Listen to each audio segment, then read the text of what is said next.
যে ব্যক্তি আল্লাহর সন্তুষ্টির জন্যে গরমের সময় সওম রাখবে, গ্রীষ্মকালে সওম রাখবে, পিপাসার্ত থাকবে, আল্লাহ রাব্বুল আলামিন কিয়ামতের দিন, তৃষ্ণার দিন তাকে পানি পান করাবেন ইনশাআল্লাহ তাআলা।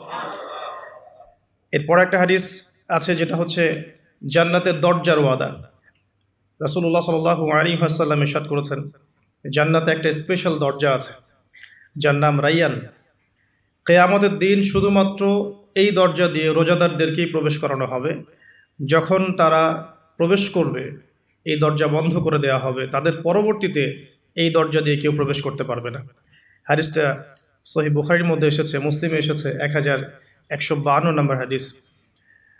আরও কিছু হাদিস আমরা পড়ে সামনে যাচ্ছি।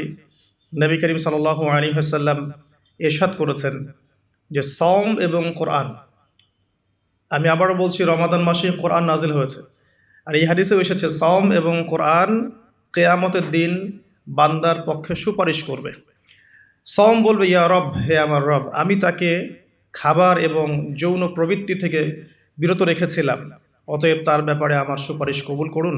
কোরআন বলবে, হে আল্লাহ, আমি তাকে রাতের বেলা ঘুম থেকে বিরত রেখেছি, সে রাত জেগে আমাকে তেলাওয়াত করেছে, মানে কিয়ামুল লাইল এবং তাহাজ্জুদ এবং তারাবির সালাতে তেলাওয়াত করেছে। হে আল্লাহ, আপনি তার পক্ষে আমার সুপারিশ কবুল করুন। রাসূলুল্লাহ সাল্লাল্লাহু আলাইহি সাল্লাম বলছেন, তাদের উভয়ের সুপারিশই কবুল করা হবে ইনশাআল্লাহ তাআলা। হাদিসটা মুস্তাদরাক হাকিমে এসেছে 2080 নম্বর হাদিস।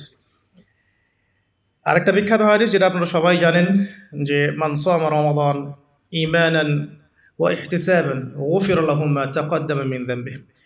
যে ব্যক্তি ঈমানের সাথে সওয়াবের আশায় রমাদান মাসের সবগুলো সওম রাখবে, ঈমানের সাথে সওয়াবের আশায় রমাদান মাসের সবগুলো সওম রাখবে, রাসূল সাল্লাল্লাহু আলাইহি ওয়াসাল্লাম বলেছেন, গুফিরা লাহু মা তাকদ্দামা মিন যামবিহি, তার পূর্বের জীবনের সমস্ত গুনাহ আল্লাহ পাক মাফ করে দেবেন ইনশাআল্লাহ।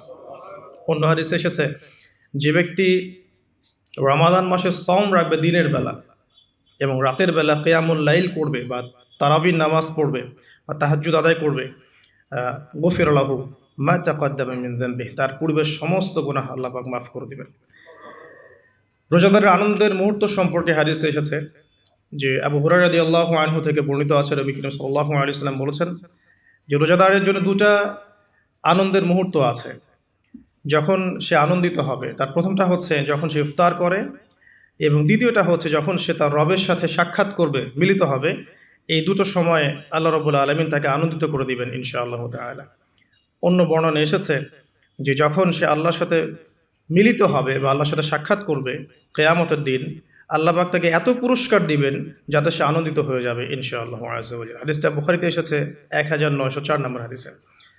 আরেকটা হাদিস কোট করেছি আমি, সেটা হচ্ছে হযরত আব্দুল্লাহ বিন আমর রাদিয়াল্লাহু আনহু থেকে বর্ণিত আছে, রাসূলুল্লাহ সাল্লাল্লাহু আলাইহি ওয়াসাল্লাম ইরশাদ করেছেন যে ইফতার করার সময় যখন সায়েম ব্যক্তি ইফতার করবে, ইফতার করার সময় সে যেন দোয়া করে, ইফতার করার সময় সে যেন দোয়া করে, কারণ তখনকার দোয়া ফেরত দেয়া হয় না, অর্থাৎ দোয়া কবুল হবে রোজাদারের ইনশাআল্লাহ আযজা ওয়া জাল্লা। আর এই হাদিসটা আমি এবারই প্রথম পেয়েছি, আগে আমি এই টপিক নিয়ে কথা বলার সময় হাদিসটা কোট করিনি কখনো। আমার কাছে মনে হলো যে হাদিসটা শেয়ার করা দরকার।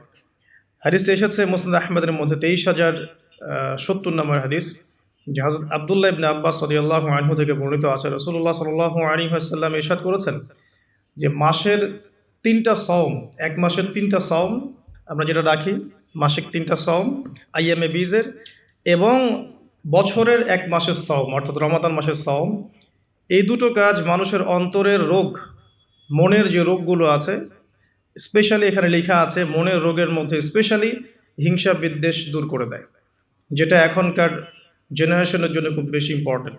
কারণ আমরা এই বিষয়টাই দেখি, শয়তান যেন হিংসা বিদ্বেষ মুসলিমদের কাছেই বিক্রি করেছে, ব্যাপারটা এখন এমনটাই দেখা যাচ্ছে। আল্লাহ পাক আমাদেরকে বোঝার তৌফিক দান করুন, আমিন। এবং সবশেষে আবু উমামা রাদিয়াল্লাহু আনহু থেকে বর্ণিত আছে যে তিনি বলছেন যে আমি রাসূল সাল্লাল্লাহু আলাইহি ওয়াসাল্লামকে গিয়ে বললাম যে ইয়া রাসূলুল্লাহ সাল্লাল্লাহু আলাইহি ওয়াসাল্লাম, আমাকে এমন একটা কাজের কথা বলে দিন যেই কাজটা করলে আমি নাজাত পেয়ে যাব বা আমি জান্নাতে চলে যাব ইনশাআল্লাহ, আমি পুরস্কার পাবো ইনশাআল্লাহ, জাহান্নাম থেকে বাঁচব। নবী করিম সাল্লাল্লাহু আলাইহি ওয়াসাল্লাম বললেন, তুমি সওম রাখো, কেননা এর চেয়ে তুলনীয় কোনো আমল নেই। তিনি বলছেন, আমি আবারও জিজ্ঞাসা করলাম, আর কি করবো ইয়া রাসূলুল্লাহ? তিনি বললেন, তুমি সাওম রাখো, এর সমতুল্য কিছু নেই। তিনি বলছেন, আমি আবারও বললাম ইয়া রাসূলুল্লাহ, এরপর আমি কি করব? তিনি বলছেন, তুমি সাওম রাখো, এর এর সমতুল্য কোনো আমল নেই। আল্লাহ পাক আমাদেরকে হাদিসগুলো বোঝার তৌফিক দান করুন, আমিন। এই হাদিসগুলো আপনারা আগেও শুনেছেন, তবে আমি ফজিলত থেকে শুরু করলাম এই কারণে যে আমরা এগুলোর সামারি যদি মাথায় নেই, তাহলে বিষয়টা এমন দাঁড়াচ্ছে যে রমাদান মাস কোরআন নাজিলের মাস, যে মাসটা মুসলিমদেরকে তাকওয়া দিবে, শক্তি দিবে, ঈমানের শক্তি, যার ফলশ্রুতিতে মুসলিমরা ইনশাআল্লাহ আল্লাহ পাকের জমিনে আল্লাহ পাকের দিনটা প্রতিষ্ঠা করতে পারবে। নিজের ব্যক্তি জীবনে পারবে, পরিবারে পারবে, আস্তে আস্তে সমাজে আল্লাহ পাক সামর্থ্য দিলে আরও বড় পরিসরে। এর জন্য যে তাকওয়ার দরকার, যে শক্তির দরকার এবং যে কিতাবের দরকার, তিনটা বিষয় রমাদান মাসের সাথে সম্পৃক্ত। এর ফজিলত সম্পর্কে আমরা জানলাম যে আমরা যদি আল্লাহর সন্তুষ্টির জন্য এই পুরো মাস সওম রাখি ঈমানের সাথে, আল্লাহ পাক পূর্বের সমস্ত গুনাহ মাফ করে দিবেন।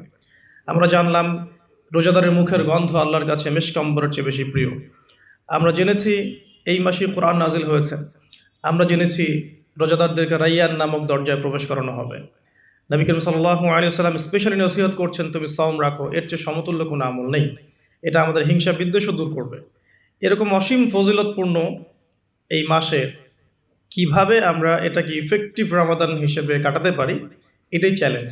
এবং আমার টপিকটা এটাই। আমি এতক্ষণ যে কথাগুলো বলেছি এগুলো শুধু ভূমিকা।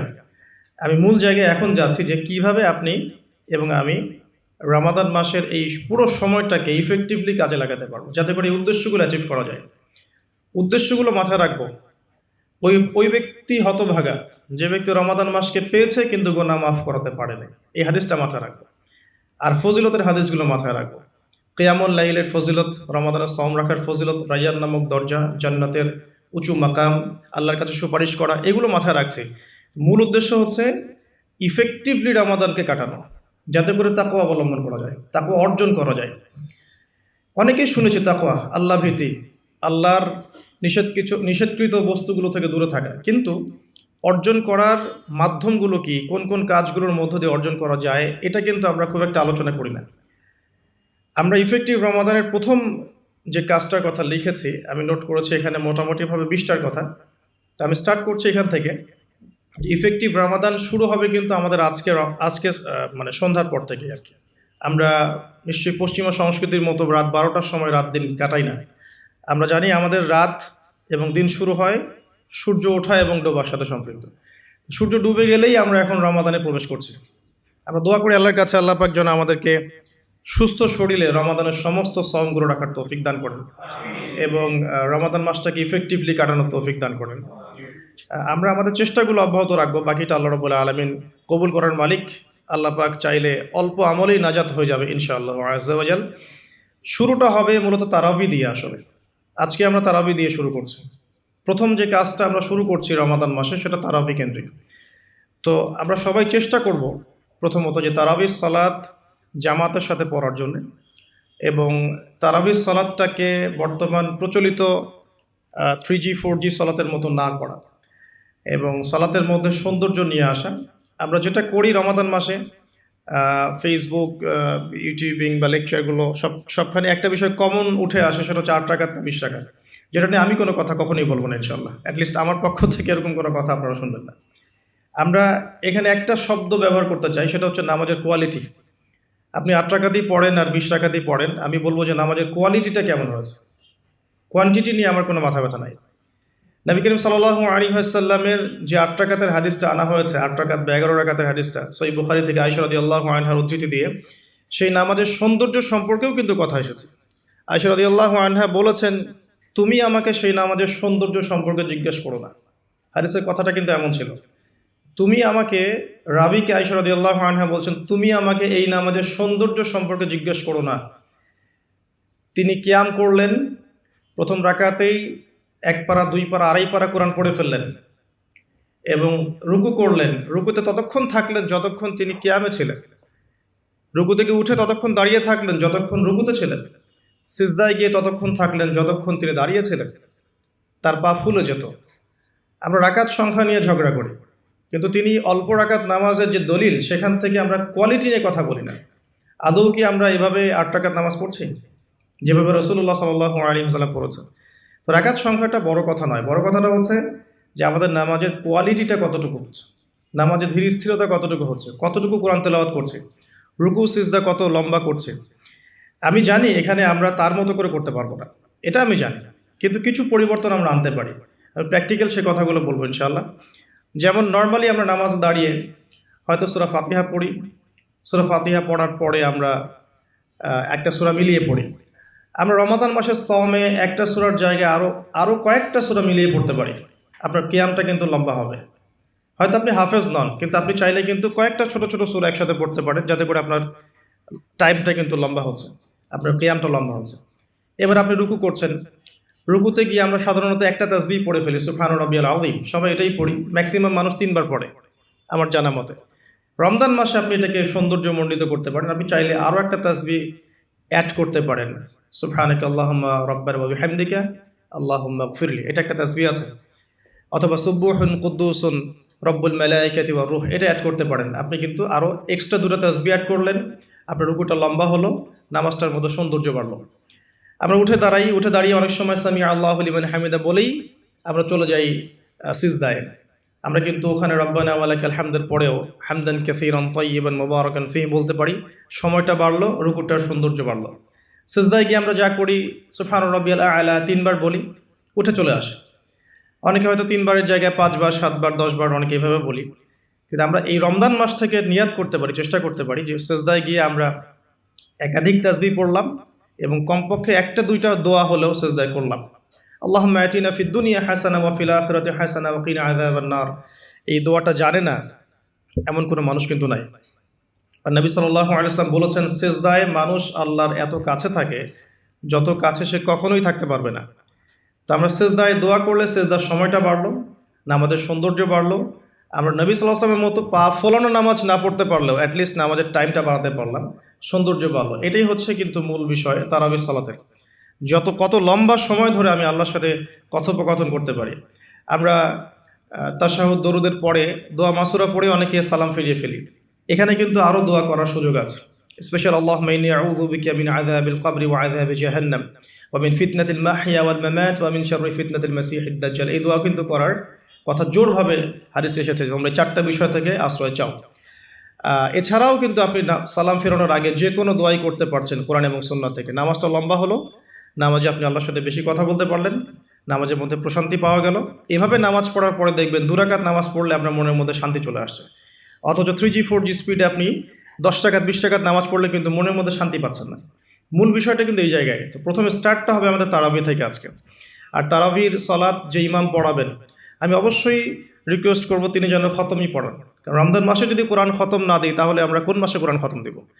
এবং খতম দিতে হবে বলেই যে খুব জোরে তেলাওয়াত করতে হবে 5G স্পিডে, যাতে কেরাত কি করা হচ্ছে ইমাম সাহেবও বুঝতে পারছেন না, মুক্তাদিও বুঝছেন না। এখানে নামাজে কোরআনের হকটা ঠিকমতো আদায় হয় না। একটু ধীর স্থিরভাবে পড়া যেতে পারে। আমরা হয়তো প্রত্যেকটা আয়াতের শেষে ওয়াকফ করতে পারছি না, যেটা নবী সাল্লাল্লাহু আলাইহি ওয়াসাল্লামের সুন্নাহ ছিল। নবী করিম সাল্লাল্লাহু আলাইহি ওয়াসাল্লাম কিন্তু প্রত্যেকটা আয়াতের শেষে ওয়াকফ করতেন, থামতেন, থেমে থেমে তিনি তেলাওয়াত করতেন। হয়তো আমরা সেটা করতে পারি না, কিন্তু আমরা চেষ্টা করতে পারি তেলাওয়াতটার টেম্পোটা যেন কমে যায়, যাতে করে 2 রাকাত নামাজ পড়তে মিনিমাম 5 থেকে 8 মিনিট সময় লাগে। এই নামাজটা পড়লে আমরা মোটামুটিভাবে কিছুটা হলেও হক আদায় করতে পারবো ইনশাআল্লাহ। আমি কিছু প্র্যাকটিক্যাল কথা বলছি, কারণ প্র্যাকটিক্যালি দেখে দেখে আমার কাছে এগুলো মনে হয়েছে, এই টিপসগুলো হয়তো বা এগুলো কাজে দেবে ইনশাআল্লাহ। এছাড়াও আমরা জামাতের সাথে নামাজ পড়ার পর আমরা যেটা করতে পারি সেটা হলো শেষ রাত্রে আমরা আবারও ওঠার অভ্যাস করতে পারি। আমরা যদি আর্লি ঘুমিয়ে যাই, এবং রমাদান মাসে আমাদের এটা অভ্যাস করতে হবে, আমরা যেন আর্লি ঘুমাই। আর্লি যদি ঘুমিয়ে যাই আমরা শেষ রাত্রে ইনশাআল্লাহ সাহারি করার মিনিমাম 1 ঘন্টা 1.5 ঘন্টা আগে যদি উঠতে পারি, শেষ রাতে গিয়ে আমরা আবারও কিন্তু 2-4 রাকাত 8-10 রাকাত নামাজ পড়তে পারবো ইনশাআল্লাহ, এবং পরিবারের সদস্যদেরকে ওঠাতে পারবো। আর এই সময়টা সেই সময় যে সময় আল্লাহ রাব্বুল আলামিন প্রথম আসমানে নেমে আসেন এবং বান্দার জন্য আহ্বান করতে থাকেন, কে আছো আমার কাছে কিছু চাইবে আমি তোমাকে তা দেবো, কে আছো আমাকে ডাকবে আমি তোমার ডাকে সাড়া দেবো, কে আছো আমার কাছে ইস্তেগফার করবে আমি তোমার গুনাহগুলোকে মাফ করে দেব। তো শেষ রাত্রে দোয়া কবুল হয়। দোয়া কবুলের এই সময়টাতে আমরা যেন ঘুমিয়ে না কাটাই, মিনিমাম 1 ঘন্টা আগে আমরা ওঠার চেষ্টা করব শেষ রাত্রে। তাহলে ওই সময়টা আমরা ইনশাআল্লাহ তাআলা ইবাদতে কাটাতে পারবো। আল্লাহ পাক তৌফিক দান করুন, আমিন। তো আমরা রমাদানের স্টার্টটা করব আজকের তারাবি থেকে, এবং আজকের রাতের আপনার শেষ রাত্রে কিছু নামাজের মধ্য দিয়ে যেটাকে অনেকে তাহাজ্জুদ বলে থাকেন। আর এরপরে আমরা যে বিষয়গুলোর দিকে ফোকাস করব সেটা হচ্ছে সাহরি এবং ইফতার। যেহেতু আমরা শুরু করছি তারাবি দিয়ে, তারপর ঘুমাচ্ছি, ঘুম থেকে উঠে আবার তাহাজ্জুদে উঠছি, তাহাজ্জুদের নামাজ পড়ার পর আমরা কিন্তু সাহরি করব। সাহরি আর ইফতার দুটাকে আমি একসাথে লিখেছি এই কারণে, এই দুটার মূল মেসেজ একটাই। রমজান মাসে আমাদেরকে নিয়াত করতে হবে এবং চেষ্টা করতে হবে সাহরি এবং ইফতারে যেন খুব বেশি না খাই। প্রথম কথা হচ্ছে এটা, সাহরি এবং ইফতারে এত বেশি খাওয়া যাবে না যেটা আপনার সওমের আধ্যাত্মিকত্ব নষ্ট করে ফেলবে। সওমের যে রুহানিয়াত বা আধ্যাত্মিকত্ব আছে এটা বেশি খেলে নষ্ট হয়ে যাবে, বেশি ঘুমালে নষ্ট হয়ে যাবে, বেশি কথা বললে নষ্ট হয়ে যাবে, আড্ডা আড্ডা পিটালে, গল্প গল্প করলে, অনলাইনে সময় অপচয় করলে বা অন্যান্য মুভিসগুলো দেখলে আপনার রমাদানের নূর কিন্তু নষ্ট হয়ে যাবে। বেশি খাওয়ার অভ্যাসটা ত্যাগ করতে হবে রমাদান মাস থেকেই। আমরা কিছু কিছু বিধান দেখেছি যেটা কোরআন এবং হাদিসে আছে, বাস্তবিক খুব একটা আমল আসলে নাই। তার মধ্যে অন্যতম একটা হচ্ছে খাওয়ার সুন্নত। খাওয়ার সুন্নত আমাদের সবার মধ্যে খুব একটা নাই, থাকলে আমাদের ফিটনেসগুলো এমন হতো না আসলে। খেয়াল করে দেখবেন এই আটতলা উঠতে কিন্তু অনেকে হাঁপায় গেছেন। তো এই ফিটনেসগুলো কিন্তু আমাদের ক্ষতি করছে, আমরা বুঝতে পারছি না। আমি রমাদান মাসে রিকোয়েস্ট করবো বেশি খাবেন না, পেটের 3/1 খাবেন এবং কোনোভাবেই কোনো ম্যানুফ্যাকচার্ড খাবার খাবেন না। কোনো ম্যানুফ্যাকচার্ড ফুড আপনার শরীরের ভিতরে ঢুকতে দিবেন না। ম্যানুফ্যাকচার্ড বলতে বোঝাচ্ছি মানুষ যেগুলোকে প্রডিউস করে মার্কেটিং করছে, যেগুলোর মধ্যে সাইড ইফেক্ট আছে এবং যেগুলোর মধ্যে মানে পুষ্টি উপাদান কম। বাসায় হোমমেড ফুড খাবেন। অনেক সময় দেখা যায় সাহারি এবং ইফতারে আমরা এত বেশি ভোজন রসিক হয়ে পড়ি যে আমরা তারাবির নামাজ ঠিকমতো পড়তে পারি না, অসুস্থ হয়ে যাই, পেট খারাপ হয়ে যায়। এই জন্য বাসার নর্মাল কমন খাবারগুলো খাবেন এবং এই সিজনে বেশি বেশি মানে জুসি জিনিসগুলো খাওয়ার চেষ্টা করতে হবে স্পেশালি, তাহলে আমরা ফিজিক্যালি ফিট থাকবো ইনশাল্লাহ। আর শরীর সুস্থ রাখতে হবে এই কারণে যাতে করে আমরা আল্লাহর ইবাদত বেশি বেশি করতে পারি। তো আল্লাহ পাক আমাদের সবাইকে খাবার নিয়ন্ত্রণ করার তৌফিক দান করুন। আর যে ব্যক্তি খাবারকে নিয়ন্ত্রণ করতে পারে না সে কিন্তু প্রবৃত্তিকে নিয়ন্ত্রণ করতে পারবে না। একজনের সামনে অনেকগুলো খাবার এনে দেন, তার খাওয়ার স্টাইলটা দেখে আপনি গেস করতে পারবেন তার ভিতরে প্রবৃত্তি নিয়ন্ত্রণের ক্ষমতা কতটুকু। তার খাবারের স্টাইলটা দেখবেন কীভাবে সে খাচ্ছে, সে কি গোগ্রাসে খাচ্ছে নাকি রিল্যাক্সে খাচ্ছে, খাবার দেখে কি তার মধ্যে মানে লোলুপতা প্রকাশ পাচ্ছে, তাহলে বুঝবেন সে ব্যক্তি প্রবৃত্তিকে নিয়ন্ত্রণ করতে পারবে না। এই বিষয়টা খেয়াল রাখবেন। আমরা খাবার যত বেশি প্রডিউস করব তত বেশি আমাদের মা বোনদেরকে রান্নাঘরে থাকতে হবে, এতে করে তাদেরও রোজার যে মাহাত্ম এবং রোজার যে রুহানিয়াত তারাও হারাবে, সময়ের অপচয় হবে, তাদের প্রতি ওয়ান কাইন্ড অফ জুলুম করা হবে। যদি 2-3টা আইটেমে আমার খাবার হয়ে যায়, 10টা আইটেম করার কোনো প্রয়োজন নাই। সো ম্যানুফ্যাকচার্ড খাবার আমরা বাদ দিব, ম্যানুফ্যাকচার্ড ড্রিঙ্কস বাদ দিব এবং হোমমেড খাবারগুলো থেকে অভ্যস্ত হবে ইনশাআল্লাহ। আল্লাহ পাক তৌফিক দান করুন, আমিন। এবং রমাদান মাসে আমরা যেগুলো করার নিয়াত করছি এগুলোকে সারা বছর কিন্তু ধরে রাখতে হবে আর কি। আল্লাহ রাব্বুল আলামিন আমাদেরকে তৌফিক এনায়েত করুন, আমিন। তো তারাবি, তাহাজ্জুদ এবং খাবারের পরে ইফতারের কথাটা একটু অ্যাড করে দিই যে ইফতারে এত বেশি খাবেন না যাতে করে তারাবির নামাজটা আপনি পড়তে না পারেন। ইফতারে নবী সাল্লাল্লাহু আলাইহি ওয়াসাল্লাম যে খাবারগুলো খেতেন সেই সুন্নাহ সম্মত খাবারগুলো খাওয়ার চেষ্টা করবেন ইনশাআল্লাহ। আল্লাহ পাক তৌফিক দান করুন। এরপরে আমি যে কয়েকটা পয়েন্টস লিখেছি তার মধ্যে একটা হচ্ছে যে রমাদান মাসে সম রাখা অবস্থায় প্রথম কাজ আমাদের 5 ওয়াক্ত সালাত জামাতে পড়া। সারা বছর কি করেছি, তো এই রমাদান মাস থেকে নিয়াত করতে হবে যে 5 ওয়াক্ত সালাত যেন জামাত না ছুটে যায়।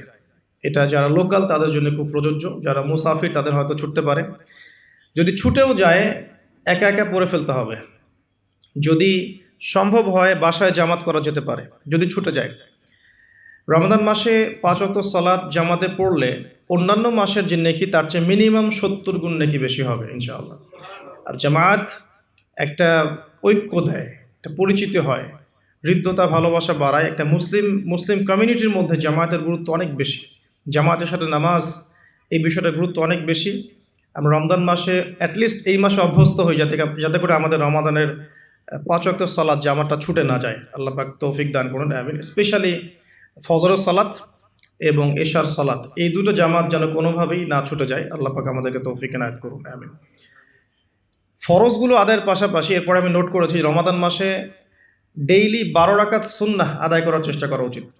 আমরা অনেক সময় দেখা যায় ফরজ নামাজগুলো পড়ি, সুন্নত নামাজগুলো তো অনেক সময় গাফলতি হয়ে যায়, মিস হয়ে যায়। রমাদান মাসে ফরজকে যতটা গুরুত্ব দিচ্ছি সুন্নাহকেও ততটা গুরুত্ব দেওয়া উচিত, কারণ এই মাসে একটা নফল আপনাকে সুন্নাহর নেকি দিয়ে দিবে। একটা সুন্নাহ আপনাকে ফরজের নেকি দিয়ে দিবে ইনশাআল্লাহ। তো 12 রাকাত সুন্নাহ এই কারণে বলেছি, কারণ এটা সহজ সাধ্য এবং সবাই করতে পারবে ইনশাআল্লাহ। ফজরের আগের 2 রাকাত সুন্নাহ, জোহরের পূর্বে 4, পরে 2, এশার পরে 2 আর মাগরিবের পরে 2, এই যে মোট 12 রাকাত সুন্নাহ। নবী সাল্লাল্লাহু আলাইহি ওয়াসাল্লাম বলেছেন, যে ব্যক্তি এই 12 রাকাত সুন্নাহ আদায় করবে প্রতিদিন, তার জন্য জান্নাতে একটা করে ঘর নির্মাণ করা হবে ইনশাআল্লাহ তাআলা। তো রমাদান মাসে আমরা এই সুযোগটা নষ্ট করব না। আল্লাহ পাক আমাদেরকে তৌফিক এনায়েত করুন, আমিন। তো 5 ওয়াক্ত সালাত জামাতের সাথে 12 রাকাত সুন্নাহ। আমরা কিন্তু প্রতিটা কাজ করছি কি উদ্দেশ্যে? ওই যে শেষের অংশটুকু, লাআল্লাকুম তাত্তাকুন। এই যে তারাবি, আমার এই তাহাজ্জুদ, আমার এই কম খাওয়া, আমার এই কম কথা বলা, কম মেলামেশা করা মানুষের সাথে, আমার হালাল স্ত্রীকে ছেড়ে দেয়া, খাবার পানি ছেড়ে দেয়া, 5 ওয়াক্ত নামাজ জামাতে পড়া, ডেইলি 12 রাকাত সুন্নাহ আদায় করা, এগুলোর উদ্দেশ্য কি? আমার উদ্দেশ্যটা কিন্তু ওইটা, লাআল্লাকুম তাত্তাকুন, যাতে করে আমি শক্তি অর্জন করতে পারি, যেই শক্তি দিয়ে আমি ইসলামের বিজয় অর্জন করতে পারবো। উদ্দেশ্য কিন্তু আমাদের এইটা। এগুলো জাস্ট কাজ এবং মাধ্যম। সামনে যাচ্ছি, রমাদান মাসে আমরা বেশি বেশি দোয়া করার চেষ্টা করবো ইনশাআল্লাহ। কারণ সওম রেখে বেশি বেশি দোয়া করতে উৎসাহিত করা হয়েছে, কারণ 3 ব্যক্তির দোয়া ফেরত দেওয়া হয় না। একজন মুসাফির, যে ব্যক্তি সফরের মধ্যে আছে, আল্লাহর কাছে দোয়া করলেই দোয়া কবুল হবে ইনশাআল্লাহ। একজন ব্যক্তি যে পিতা বা মাতা হয়েছে, তার সন্তানের জন্য দোয়া করলে দোয়া কবুল হবে ইনশাআল্লাহ। আরেকজন হচ্ছে সে ব্যক্তি, যে ব্যক্তি রমাদান মাসে বা অন্য যে কোনো সময় রোজা রেখেছে, সওম রেখেছে, সওমরত অবস্থায় তার দোয়াকে ফেরত দেওয়া হবে না। আর স্পেশালি সে যদি ইফতার করতে থাকে, সেই সময়ের দোয়াকে তার ফেরত দেওয়া হবে না ইনশাআল্লাহ। তো আমরা বেশি বেশি দোয়া করবো রমাদান মাসে ইনশাআল্লাহ আযজা ওয়া জাল। আমি দোয়ার জন্য একটা বই সাজেস্ট করছি, সেটা হচ্ছে হিসনুল মুসলিম। এই বইটার মধ্যে প্রচুর দোয়া দেয়া আছে এবং অথেন্টিক সবগুলোই মাশাআল্লাহ। শেষের দিকে কিছু ঝাড়ফুঁক অংশ আছে। কারো যদি চোখ লাগা বা বদনজর বা জিন ঘটিত সমস্যা থাকে বা তাবিজ কবজ জনিত কোনো সমস্যা থাকে, এগুলো ট্রুথ, এগুলো সত্য, এগুলো কোনো আনসাইন্টিফিক বিষয় নয়। আর কোনো কিছু আনসাইন্টিফিক হলে যে ইসলামিক হবে না, এমনও নয় বিষয়টা। তো হিসনুল মুসলিম বইটা আপনারা কালেক্ট করতে পারেন। সেখানে প্রথম অংশ আছে দোয়া এবং জিকির অধ্যায়, এবং শেষের অংশটা আছে ঝাড়ফুঁক অধ্যায়। আপনারা মিনিমাম প্রথম অংশটুকু মুখস্থ করে ফেলতে পারেন। আর দোয়া করার সময় জায়গাগুলো বুঝে দোয়া করতে হবে, যে কখন কিভাবে দোয়া করলে দোয়াগুলো কবুল হবে। প্রথম কথা হচ্ছে যে দোয়া করার আগে আল্লাহ ভাবে সূরা ফাতিহা পড়ে নিতে পারেন একবার। দোয়া করার শুরুতে আপনি দরুদ পড়বেন, দরুদের ফলে দোয়া কবুল হয়। দরুদ না পড়লে দোয়াটা আসমানে গিয়ে ঝুলে থাকে, উঠিয়ে নেওয়া হয় না। যখন দরুদ পড়া হবে তখন দোয়াটা উঠিয়ে নেওয়া হবে। দোয়া করার কিছু টেকনিক আছে, যে কিভাবে কি দোয়া করলে কবুল হবে, কখন দোয়া করলে কবুল হবে, এগুলো বুঝে দোয়া করতে হবে। অনেকেই বলে দোয়া করেই যাচ্ছে, কবুল হচ্ছে না। কিছু বিষয় আছে হয়তো এই কারণে হচ্ছে না, হয়তো বা আল্লাহ পাক চাচ্ছেন এটা আপনার জন্য পরে পাওয়া উত্তম, সেই জন্য আপনি এখন পাচ্ছেন না। হয়তো বা আল্লাহ পাক আপনাকে পরকালে দিবেন বলে জমা রেখেছেন, হয়তো এই জন্যে পাচ্ছেন না। অথবা হয়তো আপনার আকীদায় শিরক আছে, হয়তো এই জন্য হচ্ছে না। হয়তো বা আমলে বেদায়াত আছে, এই কারণে হচ্ছে না। অথবা আপনার রিজিকে কোনো হারাম কিছু আছে, মেবি এই কারণে আপনার দোয়া কবুল হচ্ছে না। অথবা আপনি তাড়াহুড়া করছেন। তাড়াহুড়ার ব্যাখ্যায় নবী সাল্লাল্লাহু আলাইহি ওয়াসাল্লাম বলেছেন যে মানুষ বলে আমি দোয়া করেই গেলাম, আমার দোয়া কবুল হলো না। তো আমরা জেনে নিব যে কোন কোন জায়গায় কিভাবে দোয়া করলে দোয়া কবুল হবে। এই বইটার মধ্যে সবই দেয়া আছে, হিসনুল মুসলিম বইটার মধ্যে। তারপর আমি বলছি আমার ব্যক্তিগত ইলম থেকে কিছু কথা, সেটা হলো দোয়া করার আগে অবশ্যই আল্লাহর প্রশংসা করবেন, অ্যাটলিস্ট একবার আলহামদুলিল্লাহ বলে হাত তুলবেন। তারপরে আপনি নবী সাল্লাল্লাহু আলাইহি ওয়াসাল্লামের কাছে উপরে একবার দরুদ পড়বেন। আগে আল্লাহর প্রশংসা, তারপরে দরুদ।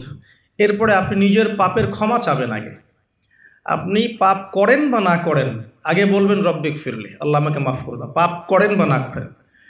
এটা সুলাইমান আলাইহিস সালামের সেই দোয়া থেকে আমি শিক্ষা নিয়েছি। সুলাইমান আলাইহিস সালাম যে বিখ্যাত দোয়ায় বলেছিলেন যে আল্লাহ আমাকে এমন মুলক এবং রাজত্ব দান করুন, যে মুলক আর রাজত্ব আপনি কাউকে কখনো দেননি। এই দোয়ার শুরুতে তিনি বলেছেন রব্বিক ফিরলি, আল্লাহ আমাকে মাফ করুন। তো এটা আদব, দোয়ার আদব হচ্ছে আগে নিজের ক্ষমা চাওয়া, আল্লাহর কাছে নিজের ভুলের ক্ষমা চাওয়া, তারপরে দোয়া করা। হামসানা, দরুদ, এরপরে আপনি ক্ষমা চাবেন। এবার আপনি দোয়াগুলো করবেন আপনার মন থেকে। আরবি দোয়া জানা থাকলে আরবিতে দোয়া করবেন, কারণ আপনি আপনার রবের সাথে আরবি দিয়ে কথা বলবেন, এর চেয়ে আসলে গর্বের কি হতে পারে? আরবি ভাষা কেন শিখব, কি দরকার আছে? এটা কি সাম্প্রদায়িকতা? আল্লাহ রাব্বুল আলামিনের, আল্লাহ পাক যে ভাষায় কোরআন নাজিল করেছেন, আল্লাহ পাক যে ভাষায় কথা বলেছেন কোরআনে, সেই ভাষায় আমি আল্লাহর সাথে কথা বলছি, এর চেয়ে গর্বের কি আছে আমার জন্য? আরবি কেন শিখছি, কেন শিখবো? এই ভাষা দিয়ে আমি আল্লাহর সাথে কথা বলবো। জান্নাতে এই ভাষা চলবে, কোরআনে এই ভাষায় নাজিল হয়েছে, কবরে এই ভাষায় প্রশ্ন করা হবে, তো আমি কেন এই ভাষায় আল্লাহর সাথে কথা বলবো না? এর মানে এই নয় যে কেউ যদি আরবি না জানে অন্য ভাষায় দোয়া করতে পারবে না, এমনটা নয়। অবশ্যই কেউ যদি আরবি না জানে, বেসিক দোয়াগুলো না জানে, সে বাংলাতে দোয়া করতে পারে, কোনো সমস্যা নেই। ইংরেজিতে দোয়া করতে পারে, উর্দু দিয়ে দোয়া করতে পারে, ভাষাগত পার্থক্য আল্লাহর কাছে নেই, তবে আরবির মর্যাদা আছে। আর এটা আমার কাছে গর্বের বিষয় মনে হয় যে আমি আরবি দিয়ে আমার রবের সাথে কথা বলতে পারছি। আমি আরবি দিয়ে কথা বলছি, এবং আরবি দিয়ে দোয়ার ক্ষেত্রে আপনি এত এত ভালো করে মনের ভাব প্রকাশ করতে পারবেন অল্প শব্দে, যেটা হয়তো অন্য কোনো জায়গায় সম্ভব নয়। এরপরেও আমি বলবো যে মাতৃভাষায় মানুষের মনের ভাব প্রকাশের ক্ষেত্রে সহজতা আছে। যদি কেউ আরবি না জানেন, সেক্ষেত্রে মাতৃভাষাতেই বেশি বেশি দোয়া করবেন, চলতে ফিরতে দোয়া করবেন। নির্দিষ্ট সময়েই দোয়া করতে হবে এমন নয়, রোজা রেখে সারাটা দিন যখনই আপনার মন চাচ্ছে, মনের মধ্যে একটা কিছু চাহিদা আসছে, আপনি দোয়া করে ফেলবেন। নবী সাল্লাল্লাহু আলাইহি ওয়াসাল্লাম বলেছেন, যদি তোমাদের কারো জুতার ফিতাও ছিঁড়ে যায়, সে যেন সেই ফিতাটাও আল্লাহর কাছে চেয়ে নেয়। প্রতিটা বিষয় আল্লাহর সাথে শেয়ার করতে হবে। আল্লাহ, আমার চাকরির দরকার, আমার রিজিকের সমস্যা, আমার পারিবারিক সমস্যা, আমার ব্যবসায়ের সমস্যা, আমার ইলম অর্জন করতে চাই, আল্লাহ আমাকে ইলম দান করো। আল্লাহ, আমি শারীরিকভাবে অসুস্থ। বিভিন্ন রকম সমস্যা আমরা জর্জরিত আছে, প্রত্যেক মানুষের কোনো না কোনো সমস্যা আছে। সমস্যা থাক বা না থাক, দোয়া করতেই থাকতে হবে। যে ব্যক্তি সুখের সময় বেশি বেশি দোয়া করে, আল্লাহ পাক দুঃখের সময় তার দোয়া বেশি কবুল করেন, এমনটা হাদিস এসেছে।